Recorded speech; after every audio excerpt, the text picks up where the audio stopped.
সেদিন অফিস ছুটির পর ঠিক করলাম একটা নতুন ধরনের খাবার টেস্ট করতে যাবো। সেই মতো বাস থেকে নেমে অটোয় এবং অটোর পর চলে গেলাম ফুলবাগানের ঢাকাইয়া কাচ্চি ডাইনে।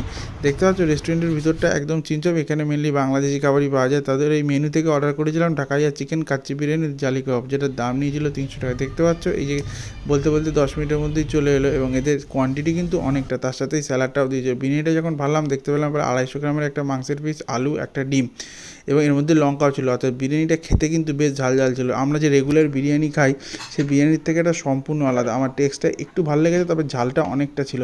আলুটাও ভালো সেদ্ধ হয়েছিল এবং মাংসটাও যথেষ্ট ভালো সেদ্ধ হয়েছিল এবং টেস্টটাও ভালো ছিল। মশলাটা একদম ভিতর পর্যন্ত গেছিলো এবং এই কাবাবটাও খেতে খুব খুব সুন্দর ছিল। যদিও আমার এই বিরিয়ানিটা অন্য বিরিয়ানির থেকে একদম ইউনিক লেগেছে বলেই এত ভালো লেগেছে। তারপরে এই ফিরনিটা নিয়েছিলাম, যেটার দাম নিয়েছিল 75 টাকা। এটা একটু ওভার প্রাইস লেগেছে, যদিও খুব ঝাল খাওয়ার পর মিষ্টি খেয়েছিলাম বলে এই ফিরনিটা আমার এত ভালো লেগেছে। আর আমার টোটাল